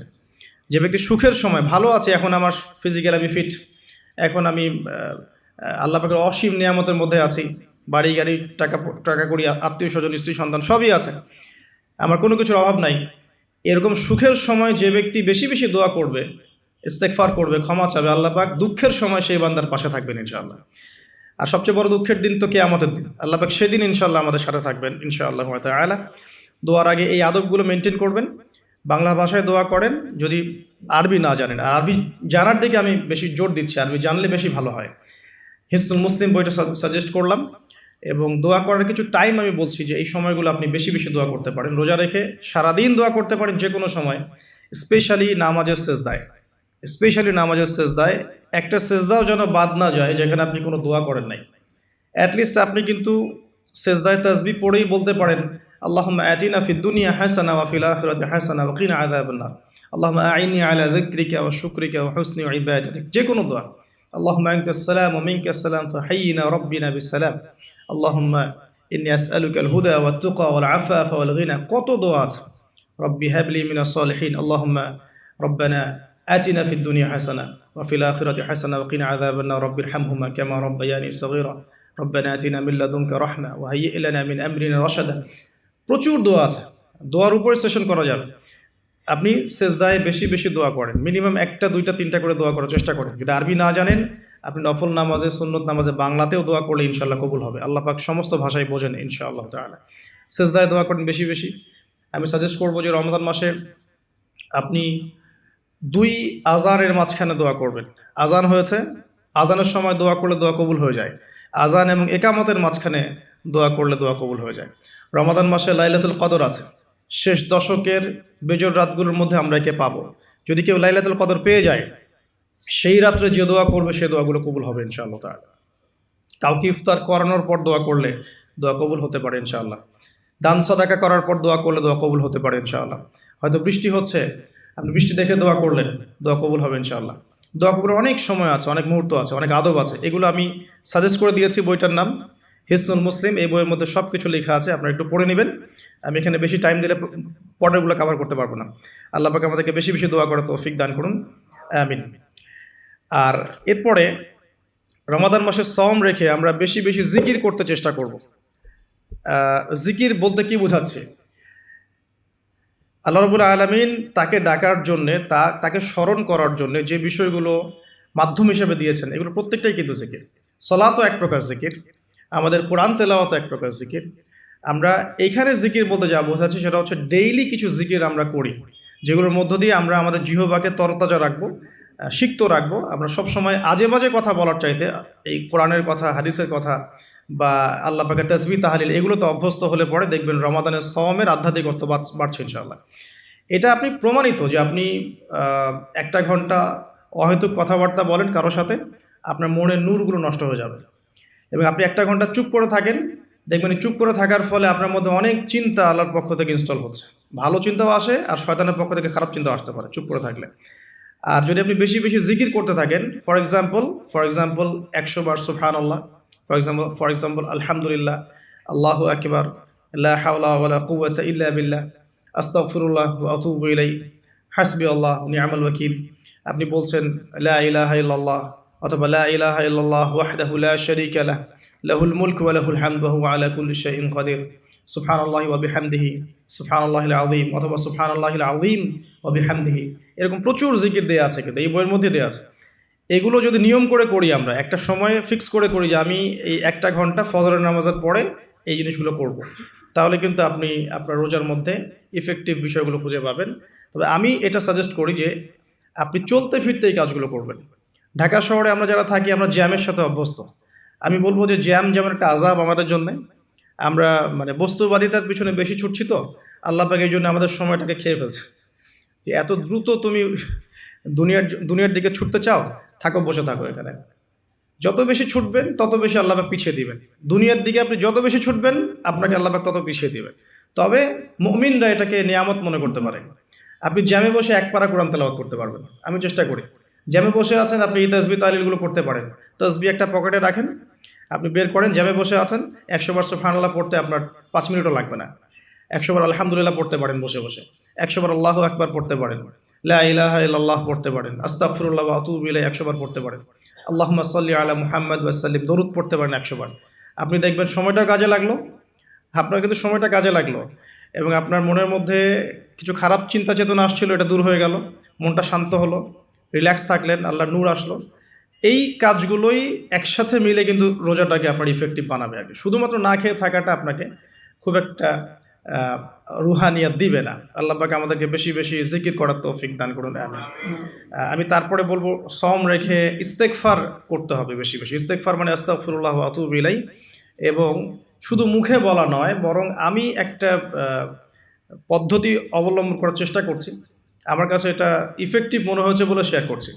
সেটা হলো, আমি চেষ্টা করছি যে আমার জীবনে যে পাপগুলো হয়েছে আমার দ্বারা, যেগুলো আমার মনে পড়ছে, বড় বড় পাপ আমার মনে পড়ছে। আপনি কিন্তু আপনার পাপ মনে করতে পারবেন আপনি, যে আপনি কি কি পাপ করেছেন, বড় বড় পাপ কিছু, সবগুলো হয়তো পারবেন না, কিছু কিছু পারবেন। তো একটা খাতা আমি নোট করার চেষ্টা করছি যে আমার জীবনে মেজর কি কি বড় বড় পাপ হয়েছে বলে আমার কাছে মনে হচ্ছে। তো এরকম পাপ আপনি একটা লিস্ট করতে পারেন, এবং যখন একটা পাপের কথা মনে হবে, এই পাপ সংক্রান্ত বিষয়গুলো কিন্তু মাথায় চলে আসবে, ওখানে আমার কি ভুল ছিল আসলে, এবং সেই ভুলটা যেন আমার পরিবারবর্গ না করে, এবং সেই ভুলটা যেন আমার বাচ্চারা না করে। ঠিক আছে? তো আমরা মিউজিক শুনেছি, লিখেছি যে হ্যাঁ মিউজিক শুনেছি, হয়তো বসে বসে খেলা দেখেছি, তো এগুলো কাজ করেছি। রাস্তাঘাটে চলতে ফিরতে আমাদের নজর এদিক ওদিকে চলে গিয়েছে। এমন কেউ নাই এখন এই বিশ্বে বসবাস করে যারা কখনো অনলাইনে ঢুকে একটা মেয়ের নগ্ন ছবি চোখে পড়েনি। এমনটা হয়েছে। আমরা কিন্তু নোট আউট করতেই পারি আমাদের পাপগুলো কি কি হয়েছে। নোট আউটগুলো করলে আমরা যেটা করতে পারি, এই রমাদানে ইন্ডিভিজুয়ালি একটা একটা করে পাপের কথা মনে করে আল্লাহর কাছে মাফ চাইতে পারি। যদিও বা এভাবে বললেও হয়ে যায়, আল্লাহ আমার তুমি সমস্ত পাপ মাফ করে দাও, কিন্তু ইন্ডিভিজুয়ালি যখন বলবেন তখন আপনি ফিলটা পাবেন যে আমি ওই পাপটা করেছিলাম, এইটা ঠিক হয়নি, ওইটা ঠিক হয়নি। তখন ইনশাআল্লাহ তাআলা ইস্তেগফারটা পারফেক্ট হবে, এবং ইস্তেগফারের ভিতরে একটা প্রাণ আসবে ইনশাআল্লাহ। শুধু মুখে বলবো না যে আস্তাগফিরুল্লাহ ওয়া আতুবু ইলাইহি। তো আমি এটা চেষ্টা করছি লিখে ফেলার জন্য। তো এখানে দুটো বিষয় আসবে, একটা হচ্ছে আমার কিছু আল্লাহর সাথে জড়িত পাপ, এবং আল্লাহর সাথে জড়িত পাপগুলো কিন্তু মাফ পাওয়া খুব সহজ। মুখলেসভাবে তওবা করলেই আল্লাহ পাক মাফ করে দিবেন ইনশাআল্লাহ। এবং আল্লাহ রাব্বুল আলামিন এমনও বলেছেন যে আমি এই পাপগুলোকে নেকি দিয়ে পরিবর্তন করে দেব, এটা আল্লাহ পাক বলেছেন। আরেকটা বিষয় আছে, আল্লাহ পাকের কিছু হক নষ্ট করেছি, যেমন নামাজ, হয়তো একটা সময় নামাজ পড়ি নাই, একটা সময় রোজা রাখি নাই, একটা সময় দেখা গেছে কেউ যাকাত দেয় নাই, ইত্যাদি। এগুলোর জন্যে দুটো অপশন, এখানেও দুটো অপশন। কিছু কিছু আলেম বলেছেন যে এর জন্য খালেস তওবাই যথেষ্ট, এর কাফফারার দরকার নাই। আবার কিছু কিছু আলেম বলেছেন যে নামাজ যতগুলো কাজা হয়ে গেছে এগুলোকে হিসেব করে কাজা আদায় করে দেয়া যায়। এরকম দুটো স্কুল অফ থট কিন্তু আছে, আমি এটা ঘাটাঘাটি করেছি। তবে আমি সবশেষ যার মতটাকে বেশি প্রাধান্য দিয়েছি এই পর্যন্ত, সেটা হচ্ছে আল্লামা তাকি উসমানী দামাত বারাকাত। তার বইয়ের মধ্যে তাসাউফ আত্মশুদ্ধি বইটার মধ্যে লেখা আছে যে এটা সবচেয়ে বেশি উত্তম হবে যদি কেউ তার জীবনের নামাজ এবং সওম এবং যাকাত এগুলোর হিসেব করে তওবা করার পরে আদায় করে দেওয়ার চেষ্টা করে। এবং ইনশাআল্লাহ আমি সে চেষ্টা করব, আপনারাও সে চেষ্টা করেন, এটা অনুরোধ করবো আর কি। এতে করে উনি এই কথাটা এই জন্য বলেছেন যে একজন মানুষ অমুসলিম ছিল, মুসলিম হয়েছে, তখন না হয় তার সমস্ত গুনাহ মাফ হয়ে যাবে, কিন্তু আমরা মুসলিম ছিলাম, 1 বছর 2 বছর নামাজ পড়েন নাই, এই গুনাহটা কিভাবে আহ, মানে কাফফারা না দিলে মাফ হতে পারে? উনার যুক্তি এটা। তো যদিও বা অনেক আলেম বলেছেন যে তওবা করলে মাফ হয়ে যাবে, আল্লাহ পাক মাফ করে দিবেন, বেশি বেশি নফল নামাজ পড়লে ঘাটতি পূরণ হয়ে যাবে, কিন্তু ফরজের ঘাটতিগুলো ফরজ দিয়ে আদায় করাটা উত্তম হবে বলে আমার মত। আল্লাহ পাক আমাদেরকে সাধ্যমতো করার তৌফিক দান করুন। আরেকটা অপশন আছে, রমজান মাসে উমরা করতে পারেন। রমজান মাসে যদি উমরা করতে পারেন বা সুযোগ হয়, আল্লাহ যদি তৌফিক দান করেন, সেখানে একটা সুবিধা আছে, যেমন মক্কায় 1 ওয়াক্ত নামাজ পড়লে আপনি অনেক ওয়াক্তের নেকি পাচ্ছেন, এবং মদিনাতেও 1 ওয়াক্ত নামাজ পড়লে আপনি 1000 ওয়াক্তের নেকি পাচ্ছেন। তো এখানে কিন্তু ওই কাফফারাটা আদায় হয়ে যাবে ইনশাআল্লাহ। এটা একটা সুযোগ। সোমরা করতে যেতে পারেন, আর যদি যান আমাকেও সাথে নিয়ে যান, আল্লাহ পাক তৌফিক দান করুন। ঠিক আছে। আর আরেকটা বিষয় আছে, পাপের লিস্ট করতে গিয়ে আমি যেটা দেখেছি সেটা হচ্ছে যে কিছু পাপ থাকবে যেগুলো মানুষের সাথে সম্পৃক্ত, এগুলো সবচেয়ে ডেঞ্জারাস। কিছু পাপ আছে আমাদের জীবনে যেটা মানুষের সাথে সম্পৃক্ত, যেমন আমি বা আপনি কারো গীবত করেছি, বা আমি বা আপনি কারো সম্মানহানি করেছি, বা আমি বা আপনি কাউকে অপবাদ দিয়েছি, বা কারো টাকা পয়সা লুটতরাজ করে খেয়ে ফেলেছি, বা কারো সম্পত্তি আত্মসাৎ করেছি, বা কারো প্রতি জুলুম করেছি। এক কথায় হাক্কুল ইবাদ, কোনো মানুষের হক নষ্ট করেছি। এই জায়গাটাতেই সমস্যা এবং ডেঞ্জারটা সবচেয়ে বেশি। এটাই সবচেয়ে বড় ভয়ের কারণ পরকালে জাহান্নামে যাওয়ার, আমার কাছে মনে হয়। কারণ যতগুলো পাপ আল্লাহর সাথে সম্পৃক্ত, আল্লাহ পাক এক কথাতেই মাফ করতে পারেন, কোনো সমস্যা নাই ইনশাআল্লাহ। কিন্তু মানুষের হকটা কিভাবে আদায় হবে? যতক্ষণ পর্যন্ত না তার হক তাকে ফিরিয়ে দিচ্ছি, যদি কারো অর্থ সম্পদ নষ্ট করে থাকি, তাকে ফিরিয়ে দেয়া অথবা তার পরিবারকে ফিরিয়ে দেয়া বা তার পক্ষ থেকে দান সদকা করা, এছাড়া কোনো অপশন দেখা যায় না। কাউকে গালি দিয়েছি, তার কাছ থেকে ক্ষমা নিয়ে নেওয়া অথবা তার জন্য দোয়া করা, এছাড়া কোনো অপশন দেখা যায় না। তো আমি একটা দোয়া আপনাকে শিখাই দিচ্ছি ইনশাআল্লাহ। আশা করা যায় এই দোয়ার বরকতে আল্লাহ পাক আপনাকে সুযোগ তৈরি করে দিবেন, যাতে করে আপনি তার হক তাকে ফিরাই দিতে পারেন ইনশাআল্লাহ তাআলা। সেটা হলো আল্লাহুম্মা কফিনি বিহালালিকা আন হারামিক ওয়া আগনিনি বিফদলিকা আম্মান সিওয়াক। এই দোয়াটা যে বেশি বেশি করবে ইনশাআল্লাহ তাআলা, আলী রাদিয়াল্লাহু আনহু বলেছেন যে তার যদি পাহাড়ের সমান ঋণ থাকে, আল্লাহ পাক সেটাও পরিশোধ করার ব্যবস্থা করবেন ইনশাআল্লাহ। তো এটা ডেঞ্জারাস এই কারণে, যদি এগুলো আমরা দুনিয়াতে মিটিয়ে না যেতে পারি, তাহলে পরকালে এই ব্যক্তিরা আমাদের সামনে দাঁড়িয়ে থাকবে। সে আমাকে মিথ্যা অপবাদ দিয়েছে, সে আমার গীবত করেছে, সে আমার টাকা পয়সা নিয়ে দেয়নি, সে আমাকে গালি দিয়েছে, সে আমার উপর জুলুম করেছে। এরকম প্রচুর মানুষ কিন্তু কিয়ামতের মাঠে দাঁড়িয়ে থাকবে, এবং অনেক মানুষ কিয়ামতের মাঠে পাহাড়ের সমান নেকি নিয়ে উঠবে। ওঠার পরেও তাদের নেকি থেকে এই মানুষগুলোর হক আদায় করে দেওয়া হবে। যদি হক আদায় করতে গিয়ে নেকি শেষ হয়ে যায়, তখন এই মানুষগুলোর যে গুনাহ, এটা এই মানুষদের উপর চাপিয়ে দেওয়া হবে। এটা ডেঞ্জারাস। অনেক অনেক নেকির কাজ করেও পরকালে মিসকিন হওয়াটা নিতান্তই হতভাগ্য। আমরা চাই না আল্লাহ পাক এই কাতারে আমাদের অন্তর্ভুক্ত করুন না। একটু চিন্তা করে দেখেন, কেউ যদি কাউকে রেপ করে, তাহলে সে কত বড় সম্মানের ঋণগ্রস্ত হয়ে গেল, যেটা কখনো তার পক্ষে শোধ করা সম্ভব না। তো এই জিনিসটা যদি মাথায় থাকে, এই হাদিসটা যদি মাথায় থাকে যে কিয়ামতের মাঠে সবচেয়ে বড় মিসকিন তারা যারা অন্যের কাছে দায়বদ্ধ থাকবে, নামাজ রোজা হজ জাকাত সমস্ত নেকি নিয়ে ওঠার পরেও কারো হক নষ্ট করার দায়ে সে জাহান্নামে চলে যাবে, ওদের গুনার ভার নিয়ে। এই জিনিসটা সবচেয়ে ডেঞ্জারাস। এই কারণেই আসলে কম কথা বলা উচিত, এবং কম মানুষের সাথে মেশা উচিত, এবং মুখ বন্ধ রাখাই ভালো। বেশি না বলা, বেশি কিছু ভাবতে না যাওয়া, বেশি গেজ না করা। এবং অনলাইন এমন একটা প্ল্যাটফর্ম যেটা আমাদের এই সুযোগটা বাড়িয়ে দিয়েছে, যাতে করে আমরা নির্দ্বিধায় একে অপরের গীবত সমালোচনাকে একটা ট্রেডিশন মনে করছি, বাট এগুলোর বড় শাস্তি আমাদের জন্য অপেক্ষা করছে। আল্লাহ পাক এগুলো থেকে আমাদেরকে হেফাজত করুন, আমিন। মানুষের সাথে জড়িত পাপ থেকে আল্লাহ পাক আমাদেরকে বাঁচাক। আর যদি সম্ভব হয় রমজান মাসে আমভাবে ক্ষমা চেয়ে নেওয়া উচিত। যেমন পরিবারবর্গকে ডেকে বলা যেতে পারে যে আমার দ্বারা যদি তোমাদের কোনো হক নষ্ট হয়ে থাকে, তো তোমরা আমাকে মাফ করে দিও। ঠিক আছে। যদি একজন রাষ্ট্রের নেতা হয়ে থাকে, তার বলা উচিত সবার সামনে যে আমি আমার দায়িত্ব পালন করার চেষ্টা করেছি আমার সাধ্যমতো। যদি আমার দায়িত্ব পালনে কোনো রকম হক নষ্ট হয়ে থাকে তোমাদের কারো, আমার উপর কোনো অভিযোগ থেকে থাকে, আমাকে মাফ করে দিও। আমভাবে ক্ষমা চেয়ে নেওয়াটা ভালো হবে রমাদান মাসে। কারণ এই মাস, ওই যে আমি একটা হাদিস বলছি, সেই ব্যক্তি হতভাগা যে ব্যক্তি এই মাস পেয়েছে কিন্তু নিজের গোনাহ মাফ করাতে পারলো না। আমার গোনাহ তো আমি আল্লাহর কাছে মাফ করালাম, কিন্তু মানুষের সাথে জড়িত হকটা কিভাবে মাফ করাবো, এই বিষয়টা বুঝতে হবে। আল্লাহ পাক আমাদেরকে ইস্তেগফার করার তৌফিক দান করুন রমজান মাসে, আমিন। এবং অন্যের হক পরিশোধ করে দেওয়ার তৌফিক দান করুন, আমিন। রমাদান মাসে ইফেক্টিভ রমাদানের জন্য নেক্সট আমি লিখেছি জাকাত, যে রমাদান মাসে যাদের জাকাত ফরজ হয়েছে জাকাতগুলোকে অবশ্যই দিয়ে দিবেন। আল্লাহ এটাকে কালেক্ট করে এটাকে সুন্দর করে খাতে বিতরণ করাটা বেশি ভালো হবে। আল্লাহ পাক আমাদেরকে তৌফিক দান করুন, আমিন। আরেকটা পয়েন্ট লিখেছি, বেশি বেশি নফল দান সদকা করা। রমাদান মাসে বেশি বেশি করে নফল দান সদকা করার চেষ্টা করা যেতে পারে। আমরা একটা রেস্টুরেন্টে বসলেই কিন্তু 400-500 টাকা বিল তুলে ফেলি। হ্যাঁ, আমরা তো এমনও চা খেয়েছি যে চায়ের দাম 220 টাকা। এটা ঢাকাতেই পাওয়া যায় এয়ারপোর্টে, স্পেশাল চা 220 টাকা আর কি। মানে কখনো কখনো এমনও হয়, এমনও ডাকাতি হয় যে আমি এটাকে এভাবে ব্যাখ্যা করতে পারি যে ধরেন একজন মানুষ প্রচণ্ড ক্ষুধার্ত, এত বেশি ক্ষুধার্ত যে তাকে আপনি যা দিবেন তাই খেয়ে ফেলবে। একজন ব্যক্তি 7 দিন কিছুই খায়নি, সে কোনো অন্যের সংস্থান তার ছিল না, 7 দিন কিছুই খায়নি, সে প্রচণ্ড ক্ষুধার্ত। এখন আমি তার সামনে 1 প্লেট ভাত নিয়ে গিয়ে বলছি যে এই 1 প্লেট ভাতের দাম হচ্ছে 3000 টাকা, তুই খাইলে খা, না খাইলে যা।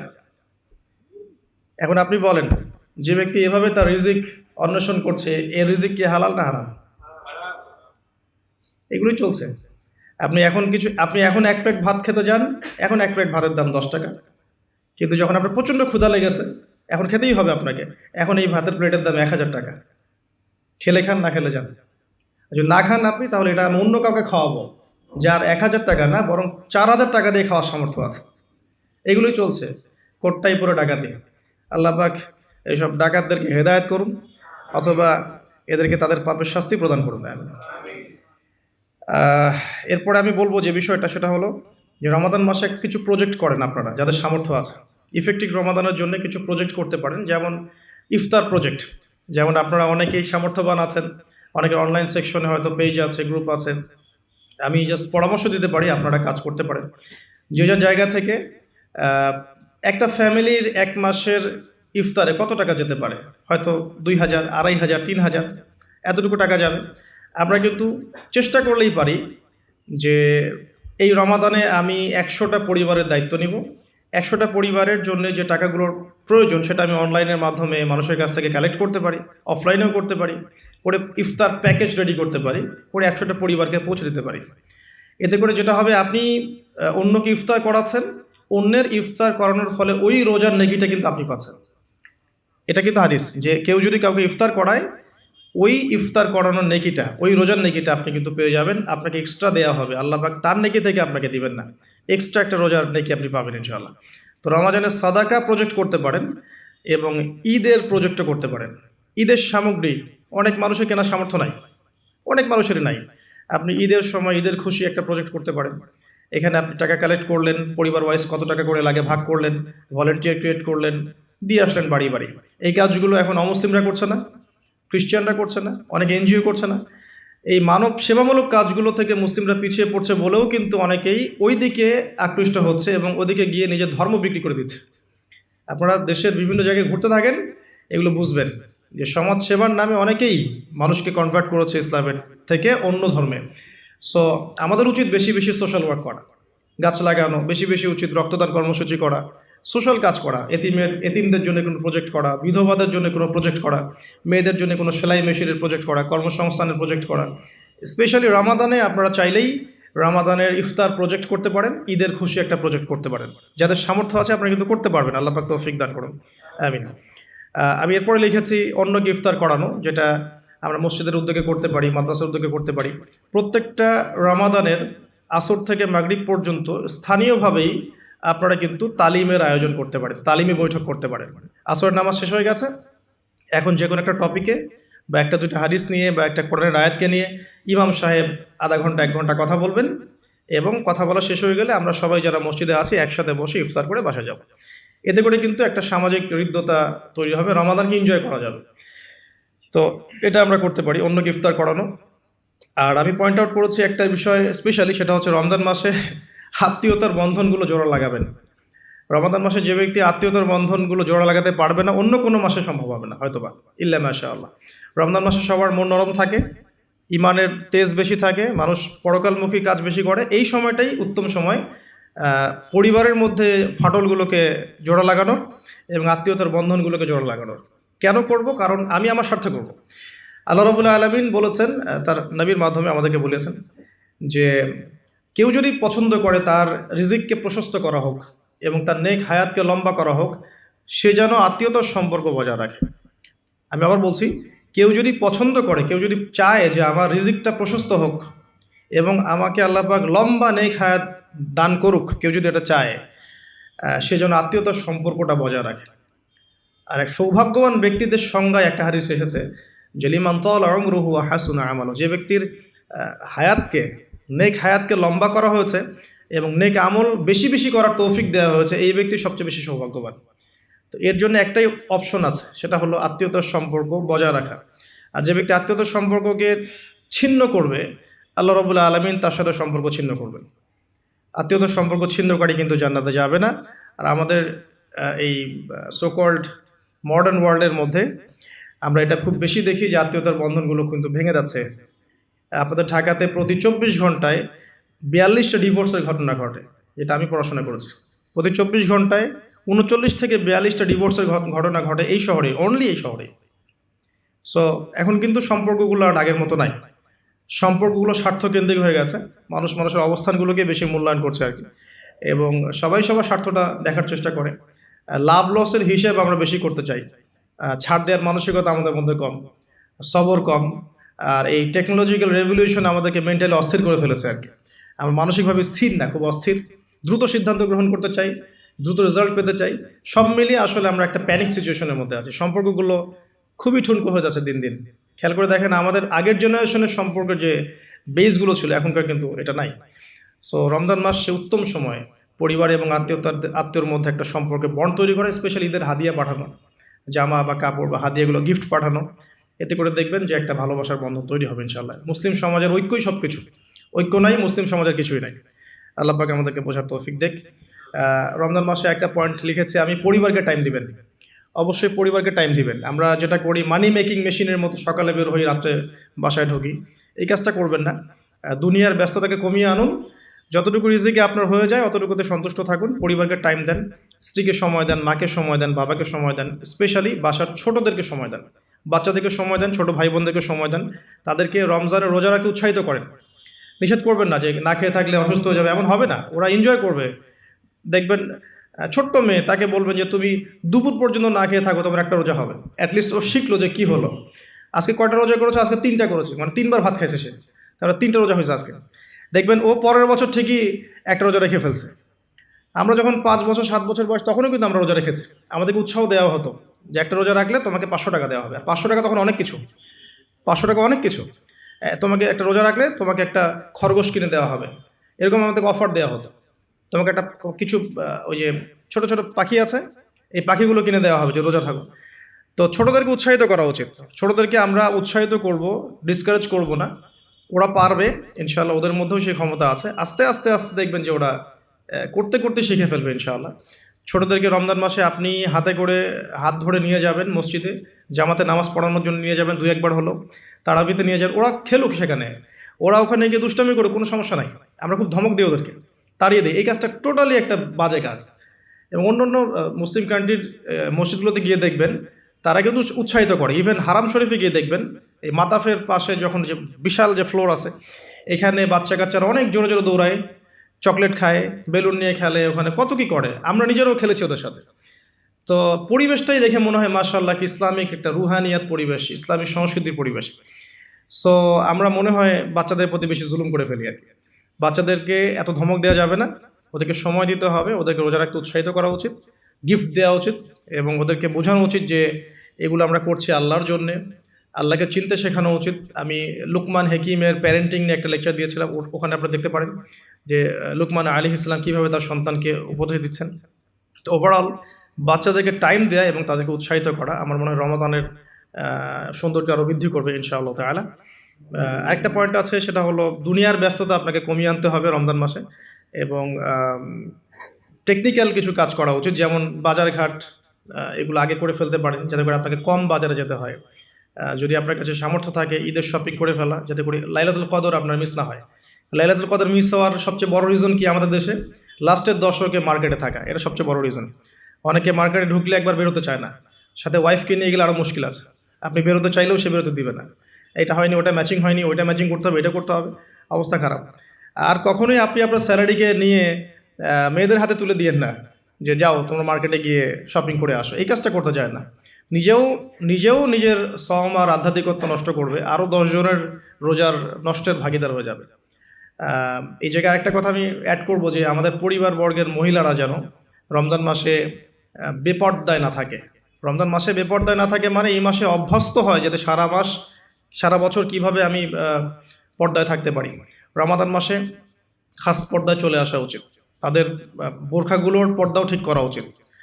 তাদের আমি তো আসলে এই বিষয়ে বেশ কথা বলেছি, তাদের কথা, তাদের হাঁটা চলা, তাদের চোখের চাহনি, তাদের অঙ্গভঙ্গি, প্রতিটা বিষয়ের মধ্যেই পর্দা আছে। আসলে শুধুমাত্র কাপড়ের পর্দা বোঝানো হচ্ছে না এখানে, তাদের কথা, তাদের মেন্টালি, ওদের আচরণ, হাঁটা চলা, ওঠা বসা, চাহনি সব কিছুই পর্দার অন্তর্ভুক্ত। এই বিষয়টা আমাদের মা বোনদেরকে বুঝতে হবে যে পর্দা শুধুমাত্র পোশাকের নাম নয়, এটা একটা মানসিকতার নাম, যে আমি নিজেকে নিজের লজ্জাশীলতার প্রকাশ ঘটাবো, এটাই হচ্ছে পর্দা। এরপর তো একটা পোশাক লাগবেই, এবং সেটা হবে ঢিলে ঢালা পোশাক, এত বেশি টাইট ফিটিং না যে গায়ের কাঠামো বোঝা যায়, এত পাতলা নয় যে বাইরে থেকে ভিতরের অঙ্গ দেখা যায়, অমুসলিমদের সাথে সাদৃশ্যপূর্ণ নয়, এবং মেয়েরা ছেলেদের পোশাক পরতে পারবে না, যেটা আমাদের শহরে ফ্যামিলিস্ট রেভলিউশনের মাধ্যমে ছড়িয়ে গেছে। এবং এই শহরে চলে কিভাবে আমরা চোখের পর্দা করব, এটা একটা বড় চ্যালেঞ্জ। এবং এমন কেউ নাই যার ঘরে আসলে বাবা নাই, ভাই নাই, স্বামী নাই, থাকার পরেও যখন মেয়েরা বের হচ্ছে, তো বুঝতে হবে যে ব্যর্থতা আসলে আমাদের মধ্যেও আছে। তো আমরা রমজান মাসে আমাদের মা বোনদেরকে কন্ট্রোল করি, পর্দা শিখাই, এবং এটা ডিফিকাল্ট, কারণ মেয়েদেরকে কন্ট্রোল করা ডিফিকাল্ট। আপনি বেশি চাপ দিতে যায় না, তাহলে ভেঙে যাবে, আবার ছেড়ে দিলেও কিন্তু ওই অবস্থা থেকে যাবে। তো উত্তম নসিহতের মধ্য দিয়ে তাদেরকে দিনী পরিবেশের মধ্যে নিয়ে এসে দিনের কথাগুলো বোঝানো, বলা এবং পর্দা দিকে উৎসাহিত করা, স্পেশালি ওদেরকে বেশি বেশি মার্কেটে শপিং করতে না পাঠানো, এবং আপনার পুরো মাসের স্যালারিগুলোকে নিয়ে এসে একবারে হাতে গুঁজে দিয়ে রমজান মাসে যদি বলেন যে শপিং করে আসো, রোজার আধ্যাত্মিকতা থাকবে না। আল্লাহ পাক বোঝার তৌফিক দান করুন, আমিন।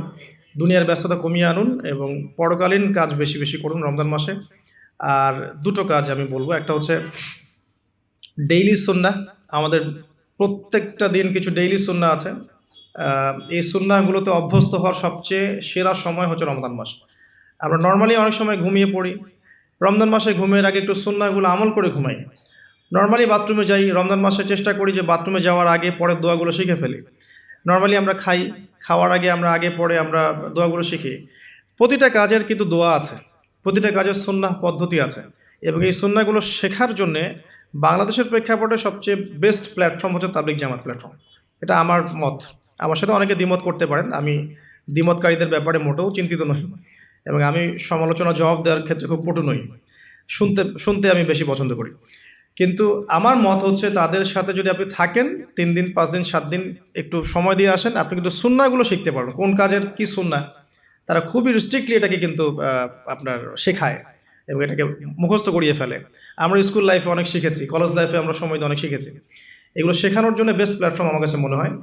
সো এছাড়াও বইপত্র পাওয়া যায়, কিন্তু বইপত্র পড়ে আমরা যতটা শিখতে পারি সহচর্যে গিয়ে আরও বেশি শিখতে পারি। এই জন্য বলছি যে সময় দিতে পারেন 3 দিন, এতে করে আপনি সুন্নাহগুলো শিখতে পারবেন।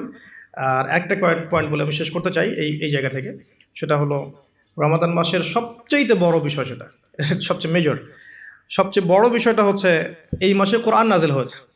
সো এই মাস মানেই কোরআন। আপনাকে এই মাসে অন্য বইপত্র পড়াও বন্ধ করে ফেলতে হবে। যদি আপনার এক্সাম থাকে সেটা আলাদা বিষয়, আপনি এক্সাম আছে, আপনি পড়ছেন, পরীক্ষা দিবেন, সেটা আলাদা বিষয়।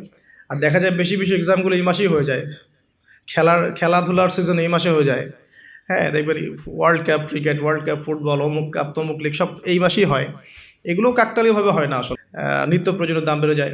এই মাসটাকে কেন্দ্র করে অনেক শয়তানি কাজও হয়ে যায়, কারণ শয়তান তো জানে যে এই মাসে তো আমি লক থাকবো। তো এই মাস আসার আগে আমাকে কাজগুলো পুরো প্ল্যানিংভাবে করে ফেলা উচিত, যাতে করে আমি লক থাকলেও সিস্টেম চলতে থাকে। আসলে তাই হয় আর কি, বিষয়টা এমনই থাকে।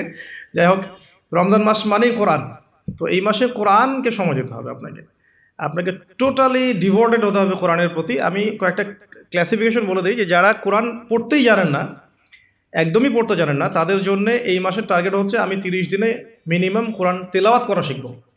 অ্যাটলিস্ট তিলাওয়াত আপনি টার্গেট করেন যে আমার টার্গেট এই মাসে তিলাওয়াত শেখা। যারা তিলাওয়াত করতে জানেন তাদের টার্গেট এই মাসে একবার হিফজ করা, একবার রিডিং পড়া, জাস্ট একবার খতম দেওয়া, জাস্ট খতম। আপনি শুরু থেকে শেষ পর্যন্ত একবার খতম দিবেন। পার ডে আপনি একটা করে পারা তিলাওয়াত করবেন। যে তিলাওয়াত করতে পারে তার জন্য এটা। যে হিফজ করেছে তার জন্য এই মাসের টার্গেট হচ্ছে তাকে আবার পুরো হিফজটাকে এই মাসে চর্চা করতে হবে। এটা তার লেভেলটা একটু বেশি। লেভেল ওয়াইজ এক এক মানুষের যোগ্যতা এক এক রকম। কেউ তেলাওয়াত করতেই জানে না, তার টার্গেট হচ্ছে আমি এই মাসে তেলাওয়াত করা শিখবো। অনলাইনে হোক অফলাইনে হোক এনি হোক আপনাকে শিখতে হবে। অনলাইনে কোর্স করানো হচ্ছে, অনেকে করাচ্ছে, আপনারা যুক্ত হয়ে শিখেন। অফলাইনে শিখতে পারলে বেশি ভালো হয়। তারপরে যে তিলাওয়াত করতে জানে, ডেইলি একটা করে পারা পড়লে তার এক মাসে এক খতম হয়ে যাবে ইনশাআল্লাহ। যে হাফেজ, সে এই পুরো মাসটাতে কোরআনটাকে হিফজ করবে, আবার হিফজ করবে, চর্চা করবে, তারাবির নামাজ পড়াবে, দেখবেন তার হিফজটাকে সে আবার রিগেইন করতে পারবে। তার চেয়ে উঁচু লেভেলে যারা আছে, যারা একটু আরবি বোঝে, আরবি গ্রামার বোঝে বা কোরআনের তাফসির পড়তে পারে, আলহামদুলিল্লাহ তাদের জন্যে এই মাসের টার্গেট হচ্ছে প্রত্যেক দিন এক পারা করে অর্থসহ পড়বে। তিলাওয়াত তো করবেই, তিলাওয়াত করবে এবং একটা একটা করে আয়াতের অর্থ দেখবে, তাফসিরগুলো দেখবে, একাধিক তাফসিরকে সামনে নিয়ে বসবে। একটা আয়াতের অনেক শানে নজুল থাকে, প্রাসঙ্গিক ব্যাখ্যা থাকে, হাদিস থাকে, এগুলো বিভিন্ন তাফসির থেকে পড়বে। আমি কখনো বলি না যে এই তাফসিরই পড়তে হবে, যেটা আপনার কাছে বেস্ট মনে হয়। অনেকে জালালাইনকে বেস্ট মনে করেন, অনেকে ইবনে কাসিরকে বেস্ট মনে করেন, কেউ আছেন মারিফুল কোরআনকে ভালো মনে করেন। যার কাছে যেটা বেটার মনে হয় আপনি সেটাই নেন, বা একাধিক তাফসির নেন, নিয়ে পার ডে প্রত্যেক রমাদান একটা করে পারা আপনি শেষ করেন। রোজা রেখে পড়েন, ইফতার করে পড়েন। একবারে পড়তে যদি আপনি বোর হয়ে যান তাহলে আপনি ভাগ করে নেন, আমি প্রথম 10 পৃষ্ঠা শেষ করবো, তারপরে 10 পৃষ্ঠা শেষ করবো, এভাবে করেন। অ্যাটলিস্ট আপনি পুরো দিনে এক পারা শেষ করেন, ঘুমানোর আগে যেন এক পারা শেষ হয়, আল্লাহ পাক তৌফিক দান করেন। আমি আর এরপরে আমি বলবো যারা কোরআনের তিলাওয়াতে পারদর্শী, হিফজ করতে পারেন, মাশাআল্লাহ, অর্থ বোঝেন, এই মাসে তাদের দায়িত্ব আরও বেশি। তাদের দায়িত্ব হচ্ছে এই মাসে কোরআন মানুষকে শেখানো, আর মানুষকে শেখানো এবং মানুষকে কোরআনের মেসেজগুলো পৌঁছে দেয়া, দার্স দেয়া, কোরআন কেন্দ্রিক আলোচনা করা, কোরআনের হালাকাগুলো করা। এতে করে কোরআন সূরা ওয়াইজ মানুষকে শেখানো যাবে, মেসেজ পৌঁছে দেওয়া যাবে। আর একটা জিনিস আমাদের সবার উপরই দায়িত্ব, সেটা হলো কোরআনের শিক্ষাগুলোকে প্রচার করা, নিজের পরিবারে, মুসলিম অমুসলিম সবার মাঝেই এটাকে প্রচার করা। এতে করেই দেখবেন কোরআনের বিধিবিধানগুলো ইনশাআল্লাহ এমন একটা বিশ্ব আসবে যেখানে বাস্তবায়িত হবে ইনশাআল্লাহ আযজা ওয়া জাল। আর লাস্ট পয়েন্ট হচ্ছে শেষ দশকের লাইলাতুল কদর তালাশ করতে হবে। এই শেষ দশকটাকে কোনোভাবেই নষ্ট করা যাবে না, শপিংয়ের মাধ্যমে বা দুনিয়াবি কাজের মাধ্যমে কোনোভাবেই নষ্ট করা যাবে না। 27-এর রাতেই লাইলাতুল কদর হবে কোনো গ্যারান্টি নাই। 21, 23, 25, 27, 29 5টা রাতেই জাগতে হবে মিনিমাম। তারাবির নামাজ পড়বো অবশ্যই, এর সাথে সাথে শেষ রাত্রে উঠতে হবে। এই 5টা রাত ঘুমানোর কোনো সুযোগ নাই, এবং পরিবারবর্গকে জাগাতে হবে।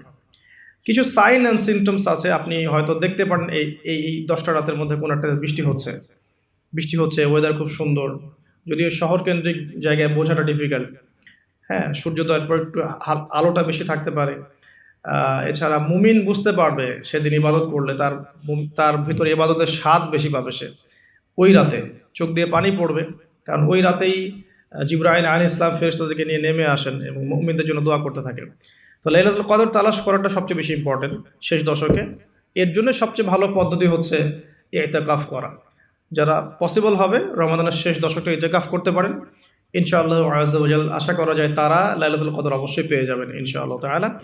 আমি অনেক কথা বললাম যেগুলো করার, আমি একটু রিভিউ করছি এবং আর 5টা মিনিট সময় নেব আমি। কিছু বিষয় আছে যেগুলো আবার করাও যাবে না, আমি প্রথম থেকে আবার একটু রিভিউ করছি। যে এই রমাদান মাসের মূল উদ্দেশ্য হচ্ছে তাকওয়া অর্জন করা। এই তাকওয়া আমাদেরকে শক্তি দিবে, এই শক্তি দিয়ে আমরা কি করব, আল্লাহ পাকের দিনটাকে স্ট্যাবলিশ করব, এটা আমাদের মূল কাজ। এবং এই 3টা জিনিস একসাথেই হয়েছে, কিবলা পরিবর্তন, নতুন জাতির উত্থান, এবং আপনার রমাদানের সমকে ফরজ করা, আর এই মাসেই কোরআন নাজিল হয়েছে, আবার এখানেই বদর হয়েছে। স্টার্টিং আমরা করব প্রথমত কিছু কাজের মধ্য দিয়ে। প্রথমত তারাবির সালাত, যে সালাতের আমরা কোয়ান্টিটির চাইতে কোয়ালিটিকে বেশি গুরুত্ব দেবো ইনশাআল্লাহ আযজা ওয়া জাল। এরপরে আমরা শেষ রাতের তাহাজ্জুদে অভ্যস্ত হওয়ার চেষ্টা করবো ইনশাআল্লাহ, উইথ ফ্যামিলি, যদি আরও ভালো হয় পুরো ফ্যামিলির সাথে করা যায়। সাহরি এবং ইফতারে খাদ্যকে নিয়ন্ত্রণ করতে হবে এবং খাদ্য নিয়ন্ত্রণের মধ্য দিয়ে প্রবৃত্তিকে নিয়ন্ত্রণ করতে হবে। ম্যানুফ্যাকচার্ড ফুডগুলো ত্যাগ করে আমরা ঘরের হোমমেড ফুডগুলো খাওয়ার চেষ্টা করব। 5 ওয়াক্ত সালাত জামাতে আদায় করার চেষ্টা করবো ইনশাআল্লাহ তাআলা। 5 ওয়াক্ত ফরজ নামাজের সাথে ডেইলি মিনিমাম 12 রাকাত সুন্নাহ আদায় করার চেষ্টা করতে হবে। বেশি বেশি দোয়া করা সওম রাখা অবস্থায়। দোয়ার জন্য আমি একটা বই সাজেস্ট করেছি, হিসনুল মুসলিম, এবং দোয়া করার আদব এবং দোয়া কবুলের সময়গুলো লক্ষ্য করে দোয়া করতে হবে। আল্লাহ তৌফিক দান করুন। আমি বেশি বেশি জিকির করব, চলতে ফিরতে অলওয়েজ জিকির উপর থাকবো। আজে বাজে কথা কম বলে সুবহানাল্লাহ, আলহামদুলিল্লাহ, আল্লাহু আকবার, লা ইলাহা ইল্লাল্লাহ এগুলো বেশি বেশি পড়বো। আমরা জ্যামটাকেও কাজে লাগাতে পারি সেটা বলেছি। এবং এমন এমন কথা এবং কাজে সময় নষ্ট করব না যেগুলো আমাদের মনের আধ্যাত্মিকত্ব নষ্ট করে দেয়। দুজন মুসলিম বসে কথাও বলি, দিন সংক্রান্ত কোনো কথা আলোচনা করলে কোনো সমস্যা হবে না ইনশাআল্লাহ। ইস্তেগফার করবো ইনশাআল্লাহ বেশি বেশি করে, নিজের পাপকে লিস্ট আউট করতে পারি। ইন্ডিভিজুয়ালি ক্ষমা চাওয়া পাপের জন্যে, আমভাবে ক্ষমা চাওয়া, আর মানুষের সাথে জড়িত যে হকগুলো আছে এগুলোকে ফিরিয়ে দেওয়ার চেষ্টা করা। যদি না পারি ফিরিয়ে দিতে, তাহলে আল্লাহর কাছে আমার যে অপারগতা এটা প্রকাশ করা, যে আল্লাহ আমি চেষ্টা করেছি এরপরেও পারলাম না, আল্লাহ ওই ব্যক্তির তুমি কল্যাণ করে দিও বা মঙ্গল করে দিও, আমাকে মাফ করে দিও। এরপর আমরা জাকাতগুলো লিস্ট আউট করবো, জাকাতগুলোকে প্রদান করব। এটাকে সামগ্রিকভাবে আদায় করতে পারলে বেশি ভালো হয়, মসজিদ মাদ্রাসা বা সংগঠনগুলোর উদ্যোগে। আল্লাহ পাক তৌফিক এনায়েত করুন। বেশি বেশি নফল সাদাকা করব আমরা, স্পেশালি সাদাকাতুল ফিতর। রমাদান মাসের ঈদের প্রজেক্ট এবং রমাদানের খাদ্য বিতরণ প্রজেক্ট আমরা করতে পারি। অন্যদেরকে বেশি বেশি ইফতার করাতে পারি। আত্মীয়তার বন্ধনগুলো আমরা অটুট রাখার চেষ্টা করব এবং যে বন্ধনগুলো ভেঙে গেছে এইগুলোকে রমাদানে জুড়ে নেওয়ার চেষ্টা করা উচিত। আমরা পরিবারকে টাইম দেবো ইনশাআল্লাহ তাআলা। স্পেশালি ছোটদেরকে উৎসাহিত করব ইসলামিক কালচারগুলো ফলো করার জন্য এবং আমাদের সাথে এই রমাদানের সৌন্দর্যগুলোতে অংশ নেওয়ার জন্য। তারাও আমাদের সাথে নামাজে যাবে, তারাবিতে যাবে, তারাও আমাদের লেবাসগুলো পরবে, একসাথে ইফতার করবো ইনশাআল্লাহ। একটা ইসলামিক সংস্কৃতি আমাদের পরিবারের মধ্যে প্রতিষ্ঠা করার চেষ্টা করতে হবে। দুনিয়ার ব্যস্ততাকে কমিয়ে আনতে হবে এবং টেকনিক্যালি কিছু কাজ আগেই করে ফেলা, যাতে করে রমাদান মাসে আমাকে বাইরে বেশি সময় দিতে না হয়। ডেইলি সুন্নাহগুলোর উপর আমল করা, লাইলাতুল কদর পাওয়ার জন্য ইতিকাফ করা এবং কোরআনুল কারীমের হকটাকে আদায় করা, কোরআনুল কারীমকে কেন্দ্র করে রমাদানের সময় কাটানো, অন্য বইগুলোকে বন্ধ করে ফেলা। ইভেন অন্য ইসলামিক যে বইগুলো আছে বিষয়ভিত্তিক, এগুলোকেও পড়া কমিয়ে দিয়ে শুধু কোরআনের উপর থাকার চেষ্টা করলে বেশি ভালো হবে, কোরআন এবং হাদিসের বইগুলোর উপরে। আল্লাহ পাক আমাদেরকে এই কাজগুলো করার তৌফিক দান করুন এবং এগুলোকে ধরে রাখার তৌফিক দান করুন। এই কাজগুলো যেন আমরা সারা বছর ধরে রাখতে পারি, সেই তৌফিক আল্লাহ পাক দান করুন। আর শেষ করার আগে আমি 2 মিনিটে কিছু কথা বলতে চাই।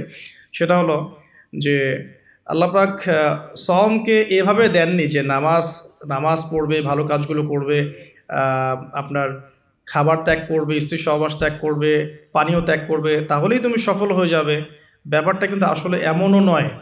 আরেকটা মেজর পয়েন্ট আছে, সেটা হচ্ছে সওম রাখা অবস্থায় কিছু কাজ করাও যাবে না। স্পেশালি সওম রাখা অবস্থায় আমাদের মিথ্যা বলা যাবে না, সওম রাখা অবস্থায় গীবত করা যাবে না, সওম রাখা অবস্থায় আমরা অন্যের সাথে হিংসা করতে পারবো না, পরশ্রী কাতর হতে পারবো না, রিবা বা সুদ খেতে পারবো না, সওম রেখে মাদক খেতে পারবো না, স্পেশালি ইফতার করার পরে সিগারেট ধরতে পারবো না আমরা আসলে, ঠিক আছে? আমরা অন্যের প্রতি জুলুম করতে পারবো না, সওম রেখে আমরা মাপে কম দিতে পারি না, সওম রেখে আমরা বাজারে সিন্ডিকেট তৈরি করতে পারি না, আমরা কোটটাই পুরো ডাকাতি করতে পারি না সওম রেখে। স্পেশালি আপনার যে নাটক সিরিয়াল যে বিষয়গুলো আছে এগুলো দেখে রোজার বারাকাপূর্ণ সময়গুলো নষ্ট করা, ইভেন গার্লফ্রেন্ডের সাথে সময় দেয়া, ফোনে কথা বলা, এই যে বিষয়গুলো আছে এই জিনিসগুলো আমাদের অ্যাভয়েড করতে হবে। যাবতীয় রকম হিংসা বিদ্বেষ, ঝগড়া, মারামারি, হানাহানি, কাটাকাটি যা কিছু আছে আল্লাহ পাক যত কিছুকে হারাম করেছেন এই বিষয়গুলো না ছাড়তে পারলে কিন্তু লাআল্লাকুম তাত্তাকুনের এই শিক্ষায় আমরা আসতে পারবো না। আমি আবারও বলছি, শুধুমাত্র ভালো কাজগুলো যেগুলো বলেছি লিস্ট আউট করে এগুলো করলেই সব কিছু হয়ে যাবে না, যতক্ষণ না এই খারাপগুলোকেও ছাড়তে পারছে। রোজা রেখে কেউ যদি মিথ্যা বলে, বেপর্দায় চলে, অশ্লীল কাজ করে, অন্যের ক্ষতি করে, জুলুম করে, চুরি করে, সুদ খায়, হ্যাঁ, মাদক দ্রব্যের সাথে সংশ্লিষ্ট থাকে বা ফ্রি মিক্সিংয়ে থাকে, রোজা কিন্তু ভেঙে যাবে। এক কথায় মাসআলা হচ্ছে রোজা কিন্তু থাকবে না, রোজা ভেঙে যাবে। একটা হাদিসই যথেষ্ট। নবী সাল্লাল্লাহু আলাইহি ওয়াসাল্লাম বলেছেন, সেই ব্যক্তির সওমে আল্লাহর কিছুই এসে যায় না যে ব্যক্তি রোজা রেখেছে কিন্তু অশ্লীল কাজ ছাড়তে পারে না। তো একটা অশ্লীল কাজ ছাড়তে না পারলে যদি এই ক্ষতি হয়, তাহলে রোজা রেখে কীভাবে সুদ খেতে পারে মানুষ, কীভাবে মানুষ রোজা রেখে অন্যের উপর জুলুম করতে পারে, ফ্রি মিক্সিং কেমন করে করতে পারে, বা কেমন করে আপনি রোজা ভেঙেই মাদকের সাথে সম্পৃক্ত হতে পারেন, এই কাজগুলো রোজাকে নষ্ট করে ফেলবে। তো এগুলো দূরে থাকাটাই বড় চ্যালেঞ্জ।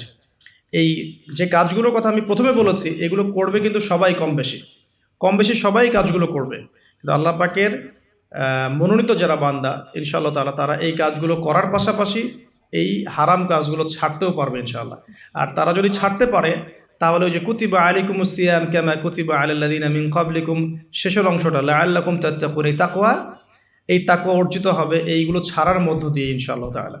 আল্লাহ পাক আমাদের সবাইকে পরিপূর্ণভাবে রমাদানের সওম ইউটিলাইজ করার তৌফিক দান করুন, এবং যে কাজগুলো আল্লাহ পাক পছন্দ করেন রমাদান মাসে সওম রেখে, এগুলোকে বেশি বেশি করার তৌফিক দান করুন, এবং আল্লাহ পাকের যাবতীয় যে নিষেধগুলো আছে এগুলোকে আল্লাহ পাক বর্জন করার তৌফিক আমাদের সবাইকে দান করুন, যাতে করে আমরা ঈদ উল ফিতরের দিনে পরিপূর্ণ নিষ্পাপ হতে পারি। যেমনটা হাদিসে এসেছে, যে ব্যক্তি সওম রাখার মতো সওম রাখবে, সে ব্যক্তি ঈদ উল ফিতরের দিনে এমনভাবে নিষ্পাপ হয়ে যাবে যে তার মা তাকে সেদিন জন্ম দিয়েছে। সুবহানাল্লাহ। তো একটা আয়াতও আছে, কদ আফলাহা মান তাযাক্কা ওয়া যাকারা ইসমা রাব্বিহি ফাসাল্লা, সেই ব্যক্তি সফল হয়েছে যে ব্যক্তি আত্মশুদ্ধি অর্জন করতে পেরেছে এবং তার রবের নাম স্মরণ করতে করতে সে নামাজে গিয়েছে। এটা কিন্তু ঈদ উল ফিতরের নামাজকে বোঝানো হয়েছে, যে সে ব্যক্তি সফল হয়েছে যে ব্যক্তি আত্মশুদ্ধি অর্জন করতে পেরেছে। আত্মশুদ্ধি অর্জন করেছে রমাদানে এই পুরো কাজগুলো করার মধ্য দিয়ে এবং এই পুরো বিষয়গুলো ছাড়ার মধ্য দিয়ে। এবার সকালবেলা সে তাকবীর দিচ্ছে, আল্লাহু আকবার আল্লাহু আকবার লা ইলাহা ইল্লাল্লাহ আল্লাহু আকবার ওয়ালিল্লাহিল হামদ, এটা বলতে বলতে সে ঈদগাহে যাচ্ছে। এই ব্যক্তি ইনশাআল্লাহ তাআলা সদ্য প্রসূত সন্তানের মতো নিষ্পাপ হয়ে যাবে ইনশাআল্লাহ তাআলা।